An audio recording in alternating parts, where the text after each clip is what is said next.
리더들이 가진 침묵의 언어라는 책을 쓴 분이 계시는데요. 캐럴 킨제이 고먼이라고 하는 박사님인데, 리더들이 가진 침묵의 언어, 이 책에 보면 리더십을 가진 사람들이 자세가 다르대요. 자세가. 일반 사람들과 성공한 리더자들의 보면은 자세가 다른데, 그 공통점 7가지가 제시가 되는데, 제가 말씀을 드릴 테니까 나는 어떤 리더자가 되고 있는지 한번 점검해 보면 좋겠습니다. 어쨌든 훌륭한 리더자들의 성공한 리더십을 가진 사람들의 공통된 7가지 중에 첫 번째가 뭐냐? 허리를 꼿꼿이 편 사람이다. 허리를 꼿꼿이 편 사람. 그 무엇을 의미하냐? 당당함을 나타낸다는 겁니다. 자신감을 나타내는, 당당함을 나타내는.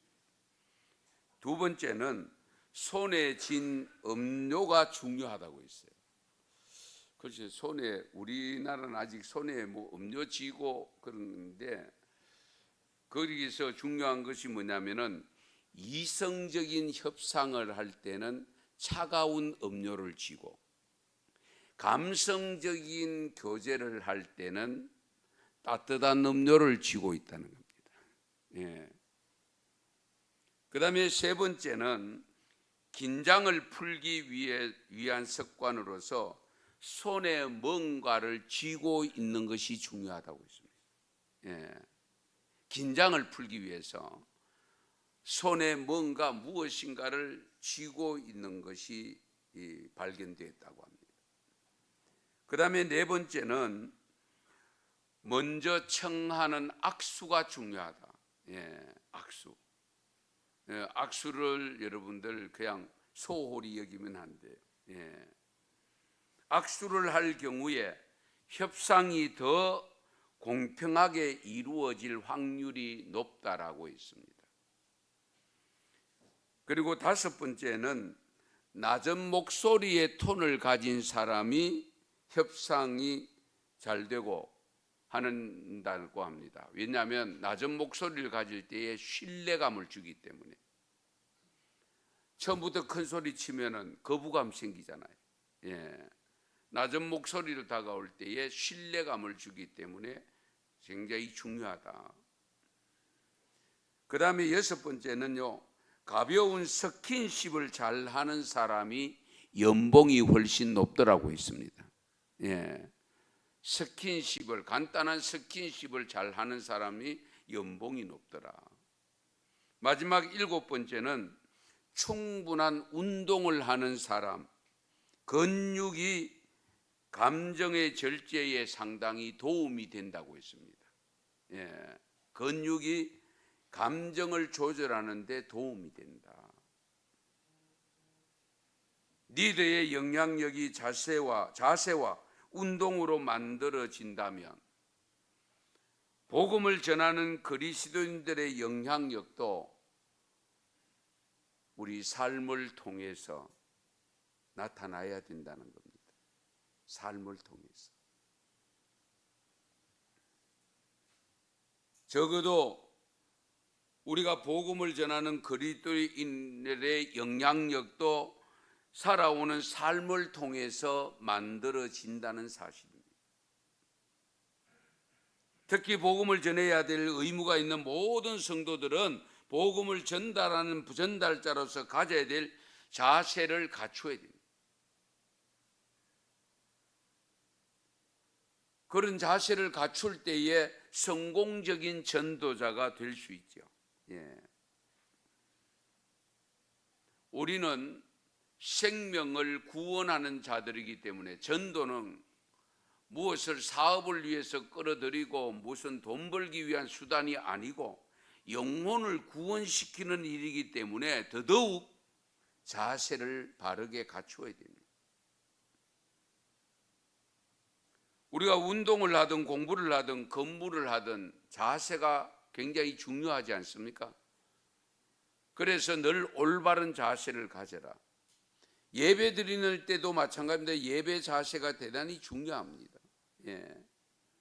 기도 드릴 때도 기도의 자세가 중요합니다.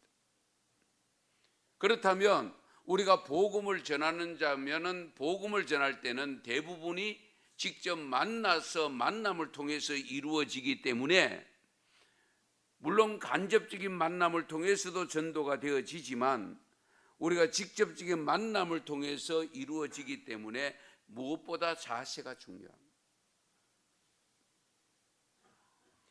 여러분 그렇잖아요. 운동선수들이 갑자기 딜레마에 빠지거나 운동이 제대로 실력이 제대로 안 나오면 점검이 들어갈 때에 기본 자세를 점검을 가장 먼저 하잖아요.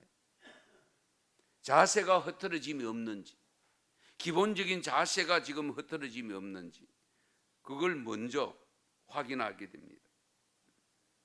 마찬가지로 우리가 하나님을 믿고 구원받는 자로 살면서 그렇게도 귀한 생명들에게 복음을 전하며 살아야 되는 우리의 삶에도 기본적인 자세를 갖춰야 된다는 거예요.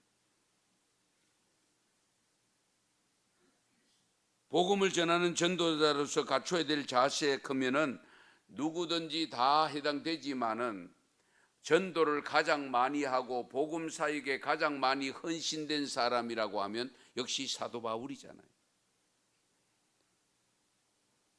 어떤 자세를 갖추어야 하는가에 대한 그 해답을 오늘 읽은 본문에서 찾아보려고 합니다. 오늘 본문 말씀은요, 사도 바울이 고린도 교회에 보낸 두 번째 편지잖아요. 후서잖아요. 전서가 아니고 두 번째 편지인데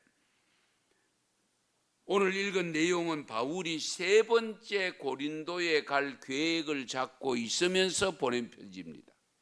아직 세 번째 가지는 안 했고 지금 가기 직전에 보낸 편지입니다.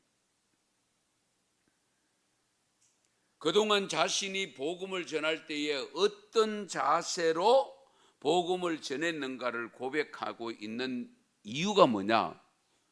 사도 바울이 복음을 전하는 과정 속에 오해를 하고 오해를 받아서 안 좋은 소리를 많이 듣고 있었습니다. 그래서 그 듣고 있었던 잘못된 것을 어떻게 이제 바르게 수정해 주기 위해서 일종의 변정하기 위해서 기록하고 있는 내용이 오늘 읽은 본문 내용입니다.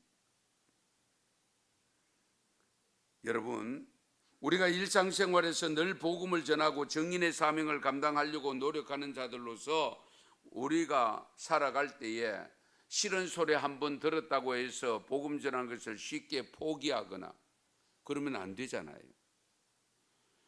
우리가 선한 일을 하다가 좋은 일을 하다가 정말 하나님의 뜻을 따라서 하나님의 맡겨진 직분과 선한 사역을 감당하려고 하다가 얻어먹는 욕이 있을 수 있고 오해를 받을 수도 있고 여러 가지 현상들이 있을 수 있습니다.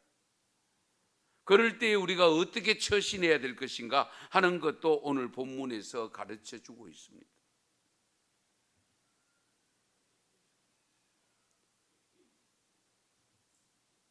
그러면 복음을 전할 때에 우리 주님께서 우리에게 맡겨주신 사명을 감당할 때에 어떻게 해야 될 것인가? 첫 번째는요, 전도자는 무슨 일을 하든지 사람이 가장 우선이어야 됩니다.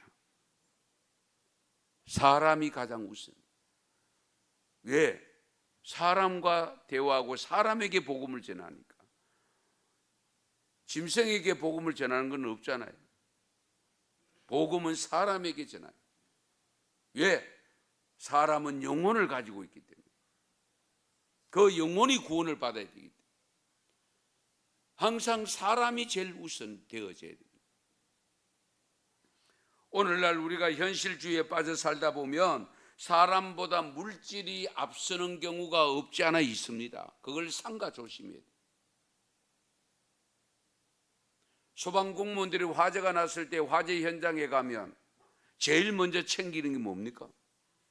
사람이죠. 이 건물 안에 지금 사람이 있느냐? 차량이 사고 났을 때에도 가장 먼저 묻는 것이 사람 다친 데 없습니까? 이 안에 사람은 몇 명이 있었습니까? 사람을 먼저 챙기지 차가 얼마나 파손됐습니까? 이러면 곤란합니다. 예, 그럼 바람직하지 않는 모습이죠. 그렇다면 우리가 전도를 할 때에 무엇 때문에 전도합니까? 교인수 불어서 자리 채우려고요? 아닙니다. 우리가 자칫 잘못하면 이 목적의식이 잘못될 위험들이 있습니다. 가끔 기도할 때 그러잖아요. 이 자리를 채워주소서. 자리 채우기 위해서 하는 것이 아니고 우리가 생명을 사랑해서 생명을 건져내기 위해서 구원시키기 위해서 복음 전하는 겁니다. 그 복음을 전해서 되다 보면은 자리는 채워지는 것이지. 자리를 채우기 위한 목적을 가지고 전도하는 거하고 영혼을 생각하면서 전도하는 거하고는 천양지 차이가 있습니다. 이 점을 우리가 항상 조심해야 돼요. 예. 사랑하는 사람을 구원하기 위해서, 그래서 가족 전도가 굉장히 중요하지요. 우선은 가장 사랑하는 사람들이니까. 나 혼자 천국 가고 다른 사람 지옥 가면 안 되잖아요. 그러니까 가족에게 전도할 수밖에 없고 복음을 전할 수밖에 없는 거예요. 이 점을 항상 염두에 두셔야 됩니다. 우리가 전혀 모르는 사람이라도 전도하는 근본적인 이유는 그분들의 영혼 구원을 위해서 전도하는 겁니다. 숫자 불리려고 아닙니다. 예. 숫자는 전도해서 오면 숫자는 늘어나게 돼 있어요. 예. 목적이 분명해야 됩니다. 그래서 항상 전도자는 사람을 먼저 생각해야 되고 그 사람 속에 있는 영혼을 먼저 생각해야 됩니다. 이 점을 항상 염두에 두세요. 우리 마태복음 16장 26절에 보면 사람이 만일 온 천하를 얻고도 제 목숨을 잃으면 무엇이 유익하리요? 사람이 무엇을 주고 제 목숨을 바꾸겠느냐? 온 천하라고 있습니다. 나는 별거 아니다, 별 볼 일 없다, 이런 생각하시면 안 됩니다. 온 천하를 주고도 바꿀 수 없는 것이 내 생명입니다. 그렇지 않아요? 예. 천하를 다 팔아줘도 내 생명 구할 수가 있겠습니까? 그 점을 항상 염두에 두셔야 돼요. 그래서 여러분 생명을 함부로 생각하면 안 돼요. 이 엄청난 생명인데 그것을 함부로 내가 죽이거나 아프게 하거나 고통을 주거나 그러면 안 된다는 거예요.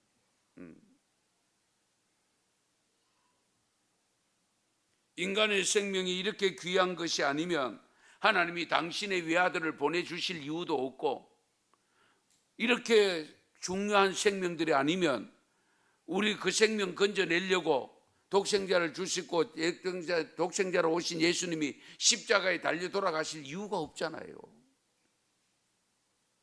그렇지 않습니까?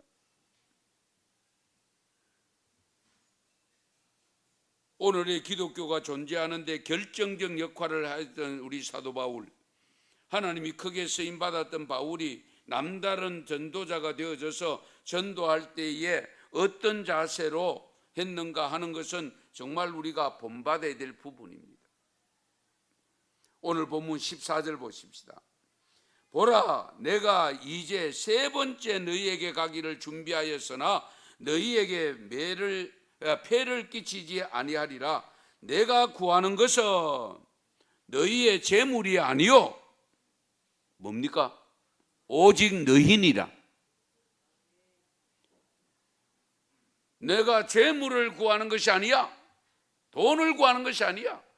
돈 때문에 하는 거 아니야. 바로 너희 생명이다. 너희 자신들이다.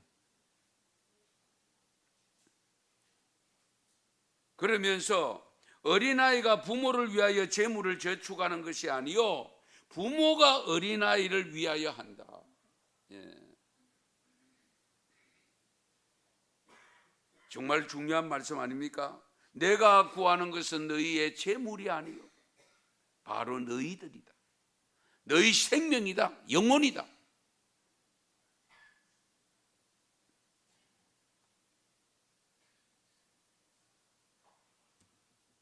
그러니까 바울이 지금 교회를 순행하잖아요. 1차 전도 여행 해놓고 그 다음에 2차 전도 여행 때는 세워진 교회들을 돌아보고 그러면서 확산시켜 나가는 그런 삶을 살았는데 지금 애매한 소리가 뭐냐? 동거두로 다닌다. 이런 애매한 소리를 들었던 거지요. 그래서 이런 고백을 한 겁니다. 성교비 모금하러 다니는 것 같이 보였다는 거죠. 예. 그래 성교비 명목으로 세우고 자기 살 궁리한다. 우리말로 표현하면 이제 이런 애매한 소리를 들었던 거예요. 왜? 바울이 직업 없이 했잖아요. 그래서 자비랑 선교를 하긴 했습니다. 천막을 만들어서 팔면서 했습니다. 다른 사람에게 피해를 주지 않기 위해서. 오늘날도 자비랑 선교하는 분들이 있습니다.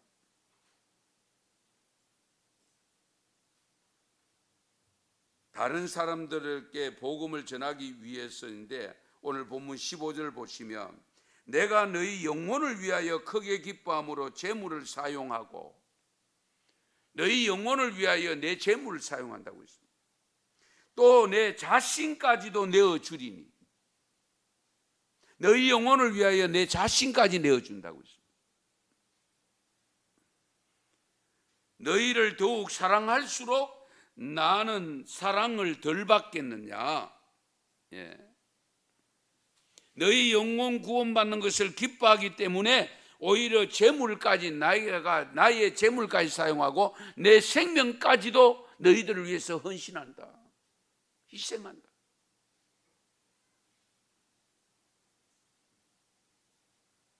그러므로 우리가 살아가는 삶 속에 재물이 필요하고 필수적입니다만 그 필수적인 재물이라 할지라도 그 재물이 어디에 사용되는가, 어디에 사용 목적으로 재물을 모으고 있는가, 그걸 한 번쯤 생각해 보셔야 됩니다. 예. 바울의 경우는 자기가 가진 생명뿐만 아니고 재물까지도 복음 전하는 데 가장 우선순위를 두었다는 사실입니다. 가장 우선순위. 예. 그러니까 선교비를 내고 전도비를 내는기 위해서 돈을 벌고 그 번 돈을 가지고 생명 구하는 데 사용하는 것을 가장 우선순위에 두었다. 그 말씀입니다.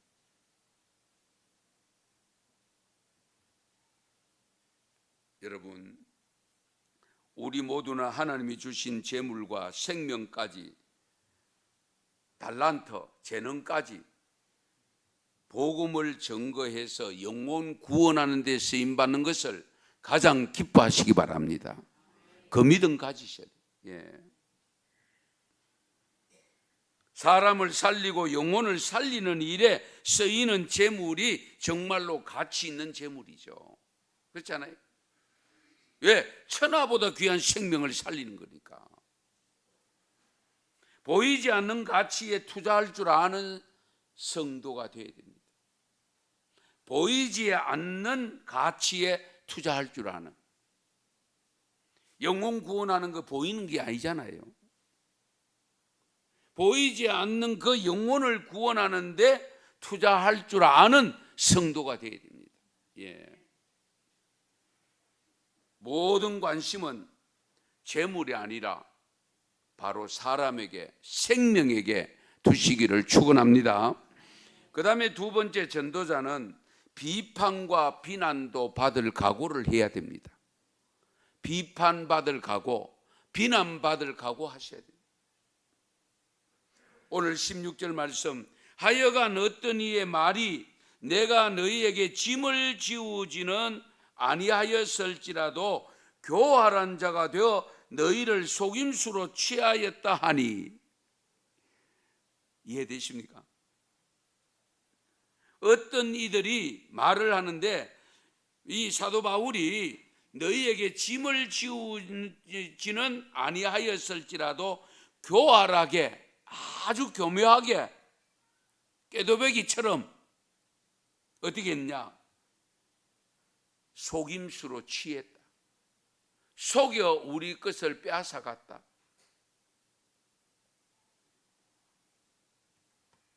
사도 바울이 이런 말을 들었을 때에 뭐 여기 성경에는 구체적인 표현은 안 되어 있지만 어떤 생각을 했을까? 여러분이 만약에 이런 소리를 듣는다면 정말 헌신적으로 내 재물까지, 내 재산까지, 내 물질까지 헌신하고 내 생명까지도 내어놓는 것처럼 해서 헌신하고 복음을 전하고 있는데 이런 소리 들으면 어떤 생각을 하게 될까요? 안 당해봐서 모르죠. 혹시 그런 일을 겪어보신 적이 있습니까?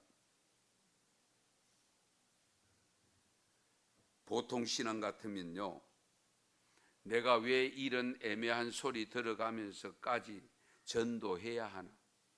이제 회의감이 찾아올 수 있습니다. 내가 이런 소리 들어가면서 섬겨야 되나? 헌신해야 되나? 봉사해야 되나? 별의별 생각 다 갔습니다.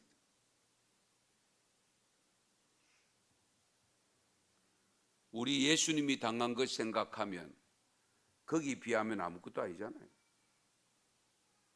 그런데도 우리는 크고 작은 것 몇 마디, 말만 몇 마디 들어도 회의감이 찾아오고, 그래서 하던 그 일도 내려놓기도 하고 엉뚱한 생각하는 경우도 생기고 그러지 않습니까? 우리가 깊이 헤아리셔야 돼요.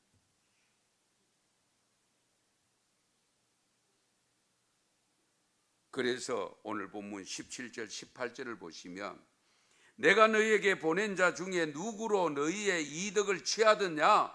내가 디도를 권하고 함께 한 형제를 보내었으니 디도가 너희의 이득을 취하느냐? 예. 언제 너희들의 이득을 취하느냐? 내가 보낸 디도를 통해서 디도가 너희에게 돈 달라고 하느냐? 그 말이잖아요. 예. 너희들을 그것을 흥건 거둬 가지고 갖고 온 적이 있느냐? 그 말입니다. 왜 이런 변명을 하는가 하면 고린도후서 8장에 보면 마게도냐 교인들이 예루살렘에 흉년이 들었다는 소식이 접하면서 그 마게도냐 교인들이 어려움을 겪고 있다는 것을 알고는 자기들도 어려우면서도 헌금을 했는데 어느 정도로 했느냐? 힘에 지나도록 구제했다고 있습니다. 힘에 지나도록. 예. 이 구제를 하는 소식을 듣고 바울이 디도를 고린도 교회에 보내서 헌금을 받아왔어요. 그러다 보니까 그런 애매한 소리를 듣는 거예요. 예.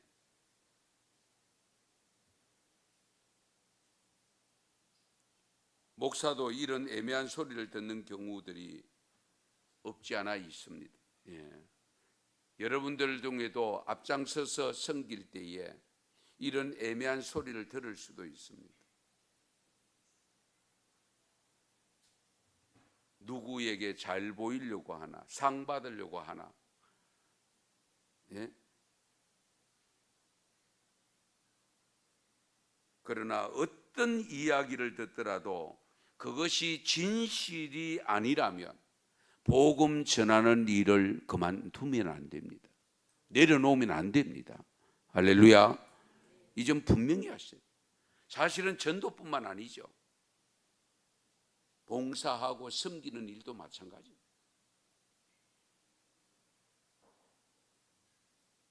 사탄은 전도하는 것을 중단하는 것을 원하고 있고 그것을 필요로 하기 때문에 애꿎은 소리를 하게 만들고 듣게 만들고 내려놓게 만듭니다. 로마서 12장 17절에 보면 아무에게도 악을 악으로 갚지 말고 모든 사람 앞에 선한 일을 도모하라. 할렐루야. 선한 일을. 그리고 19절에 보면 내 사랑하는 자들아 너희가 친히 원수를 갚지 말고 하나님의 진노하심에 맡기라. 기록되었으되 원수 갚는 것은 내게 있으니 내가 갚으리라고 주께서 말씀하시니라. 원수 누가 갚아준다고요? 하나님이 갚아주신다. 내가 갚으려고 하면 싸워야 돼요. 그렇잖아요. 그럼 같이 또 죄를 지어야 돼요. 하나님께 맡겨놓고 가는 거예요. 진실이 아닌데 뭐 묵묵히 가면 돼요. 예. 그래서 21절에 보면 악에게 지지 말고 선으로 악을 이기라. 할렐루야. 우리가 이 말씀들을 알아요. 모르는 게 아니에요. 알면서도 실천이 어렵다니까요. 예. 악을 악으로 갚지 말고 선으로 악을 이기라. 선이 안 먹혀 들어가니까. 그러니까 힘든 거예요. 예. 그래서 묵묵히 삼키기가 쉽지 않습니다. 그러므로 때로는 눈물을 흘리면서도 묵묵히 나아가면 하나님이 밝혀주십니다. 진실은 하나님이 밝혀주십니다. 예. 왜? 하나님은 다 알고 계시기 때문에. 사람들은 모를 수 있어요. 그렇잖아요. 사람들은 왜곡시킬 수 있습니다. 당장에 물론 힘은 듭니다. 괴롭습니다. 견디기가 쉽지 않습니다. 하지만 인내해야 됩니다. 참아내야 됩니다.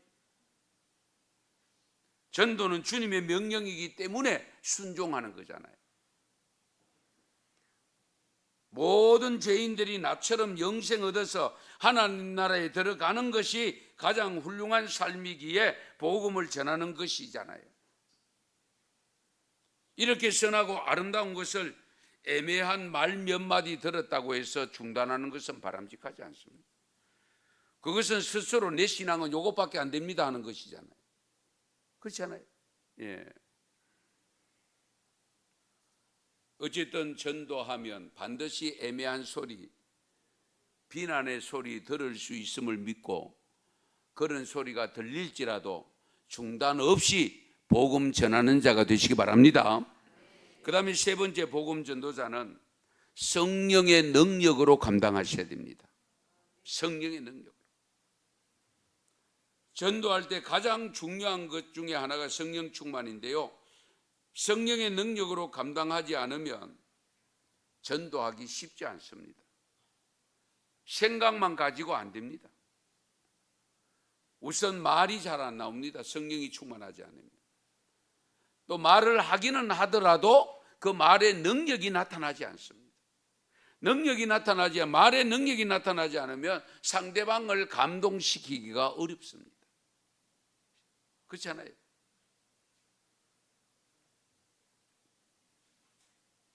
(18절) 말씀을 보시면 내가 디도를 권하고 함께 한 형제를 보내었으니 디도가 너희의 이득을 취하더냐 우리가 동일한 성령으로 행하지 아니하더냐. 잘 들으세요. 바울이 복음을 전하는데 성령의 능력의 도움을 받아 전했는데 디도가 너희들에게 가서 전할 때에 그 사역을 감당할 때에 나와 동일한 성령의 능력으로 하지 않더냐. 그 뜻이.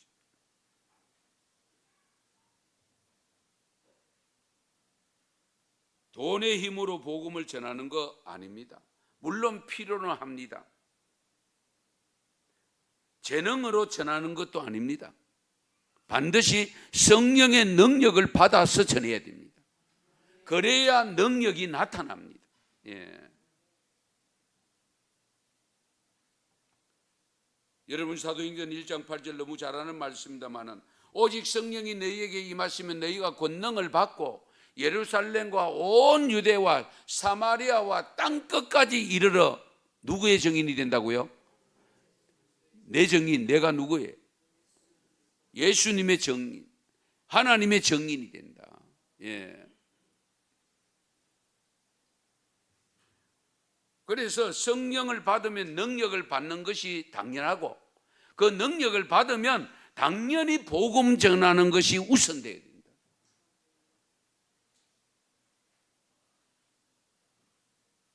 뭐 긴 설명을 드리지 않겠습니다만은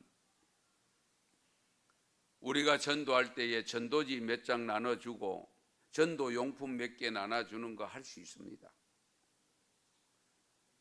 그러나 그것을 통해서 전도되어 오는 경우는 정말 드뭅니다.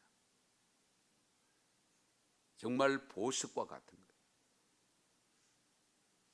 결국 일상생활 속에서 삶을 통해서 전도가 되어져야 됩니다.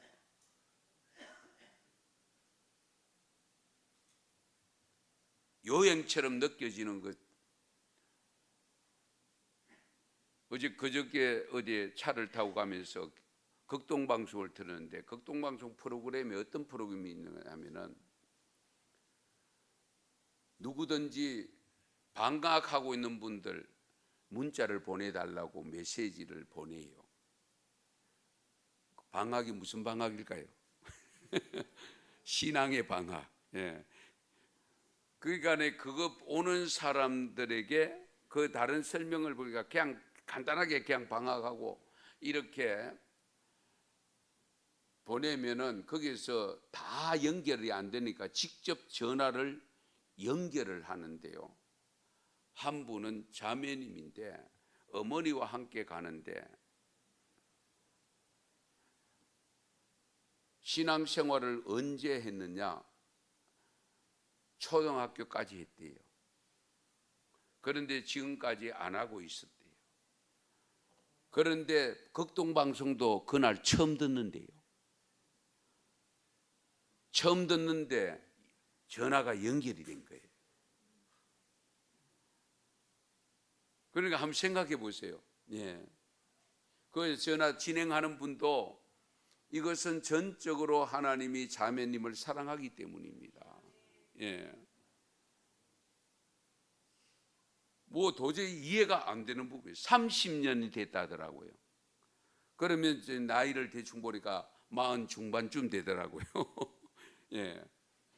30년 동안 그때 다니다가 안 다니고 있는데 극동방송 처음 틀었는데 그 시간에 방학이라는 것을 문자를 넣었다는 자체가 중요하잖아요. 예. 그게 하나님의 마음을 감동시켰다는 거잖아요. 그런데 또 그것이 전화로 연결이 됐단 말이죠. 예. 그러니까 이제 복음을 받아들일 수 있는 기도를 그 목사님이 해주시고 따라서 하게 만듭니다. 그리고 난 다음에 이제 교회 가까운 교회를 정해서 가도록 그렇게 하는데 정말 제가 그거 들으면서도 이것이야말로 기적이다. 예, 그런 생각을 들었어요. 그래서 우리는 때를 얻든지 못 얻든지 전해야 된다는 거예요. 예. 누구를 통해서 교회를 갈지 몰라요. 다른 사람을 통해서 수없이 많은 사람 통해서 전도를 받았지만은 그냥 한마디 던졌는데 그 사람 말 듣고 가는 경우가 있다니까요. 예. 그러면 어떤 생각이 들까요? 내가 전도 그렇게 가자고 할 때는 안 가더니만은, 예? 저 사람 말 듣고 한마디 듣고 갔다는 거예요. 또 우리가 또 이해가 좀 안 될 수도 있습니다. 그러나 하나님이 그렇게 만들어 가셨다는 것을 믿으시기 바랍니다. 이 믿음 가지고 어쨌든 우리가 전도를 할 때에 이런 것을 우리가 삼가 조심인데 성령의 능력을 분명히 받으셔야 된다는 걸 믿으시기 바랍니다. 마지막으로 우리 전도자가 갖춰야 될 것이 뭐냐? 서로가 기대에 어긋나지 않는 신뢰의 삶을 살아야 됩니다. 그러니까 신자든 불신자든 만나는 사람에게 내가 신뢰감을 줄 수 있어야 됩니다. 신뢰감을 줘야 내가 전하는 말을 믿을 거 아닙니까? 신뢰가 안 되는데 그 말 믿겠어요? 천국 좋아하네. 거짓말이나 제발 하지 말아야. 그래 되면 믿겠어요? 한번 생각해 보세요. 안 믿죠. 예. 그러니까 평소에 신뢰감을 줘야 돼요. 예. 대중을 향한 복음 증언도 중요하지만요, 가장 중요한 것은 결국 삶을 통한 전도입니다. 삶을 통한. 삶이 본이 되어야 되는데 무엇보다 우선되어야 될 것이 바로 신뢰관계입니다. 나를 신뢰하지 않는 사람에게 아무리 좋은 소식을 전해도 그걸 받아들이지 않습니다.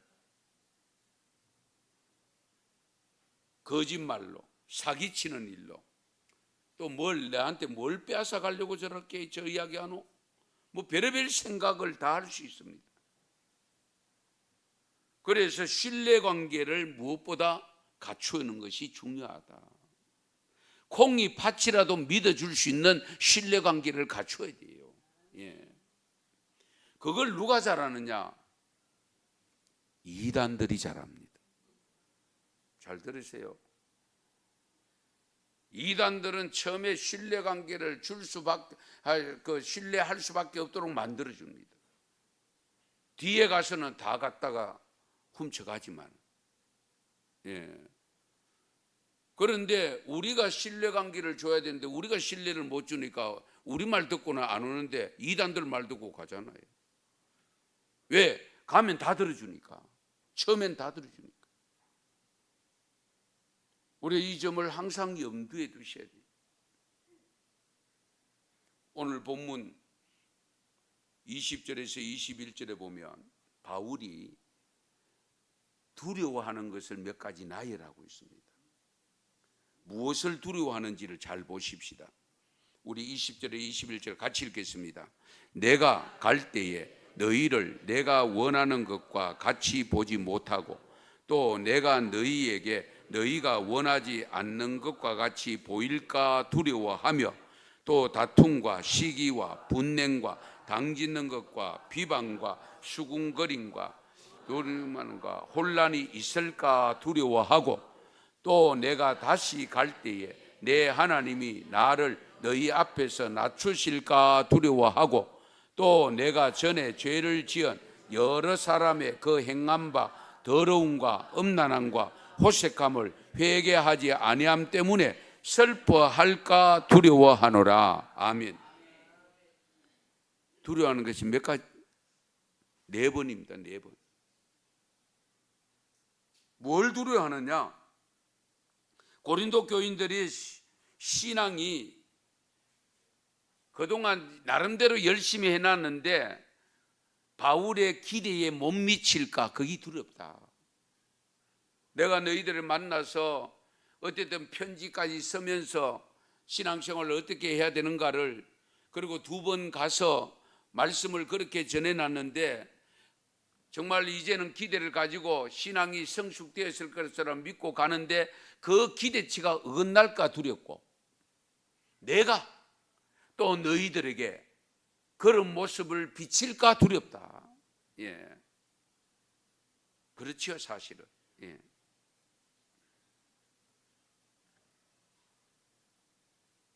구체적인 삶의 변화가 되지 못해서 옛사람 그대로 남아있지 않을까 두렵다는 거예요. 그리고 고린도 교인들 가운데서 혹시 다투거나 시기를 하거나 성을 내거나 자기 속만 채우거나 남을 욕하거나 험담을 일삼거나 거만을 떨거나 난동을 부리는 그런 일이 있을까 염려가 된다. 고린도 교인 여러분들이 변화되지 못하면 결국 바울 자신이 무능하다는 생각이 들 수 있잖아요. 목사가 가르치고 그렇게 가르치고 제 말씀을 전하는데 변화되지 않는 모습을 보면 아, 이 목사가 무능하구나. 나는 별 수 없구나. 또 그런 생각을 가질 수 있잖아요. 예. 그런 것이 두렵다.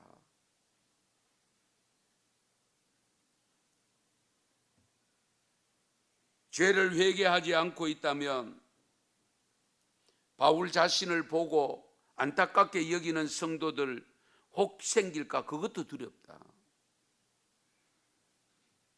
그래서 예수 믿게 된 나부터 먼저 변화된 모습으로 변화가 되어져서 상대방들에게 신뢰감을 줄 수 있어야 됩니다. 예. 자, 진짜 변했대. 근데 저렇게 변할 줄 몰랐대. 이런 소리를 들을 수 있어야 됩니다. 예.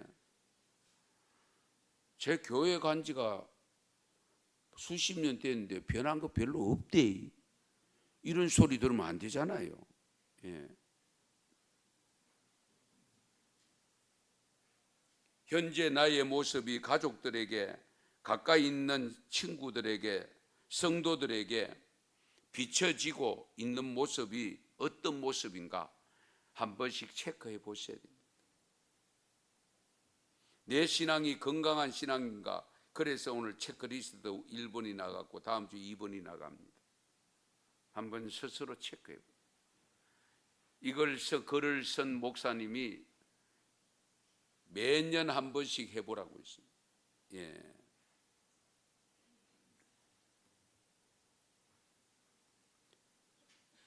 우리 사회가 신뢰감이 떨어지는 거짓이 많고 위선됨이 많아서 문제가 발생하고 있는 것이 현실이잖아요. 이럴 때일수록 우리 기독교가 신뢰감을 조금만 노력하면 줄 수 있고, 그렇다면 훨씬 더 복음을 확실하게 전가할 수 있는 기회가 될 수 있습니다. 예. 사회가 어렵고 힘들고 거짓이 난무하고 거짓이 판을 치고 이럴수록 오히려 우리 교회가 할 수 있는 기회로 여기는 믿음이 되시기 바랍니다. 그렇잖아요? 그게 기회가 되죠. 여러분, 벽 중에 가장 큰 두꺼운 벽이 무슨 벽인지 아세요? 불신의 벽입니다. 불신의 벽. 예. 가장 두꺼운 벽이 뭐냐? 불신의 벽. 예.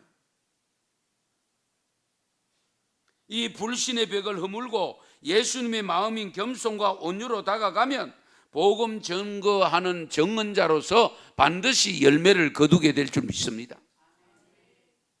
여러분, 세상의 그 어떤 것보다도 영혼을 가장 우선으로 여기고 영혼에 관심을 두시기 바랍니다.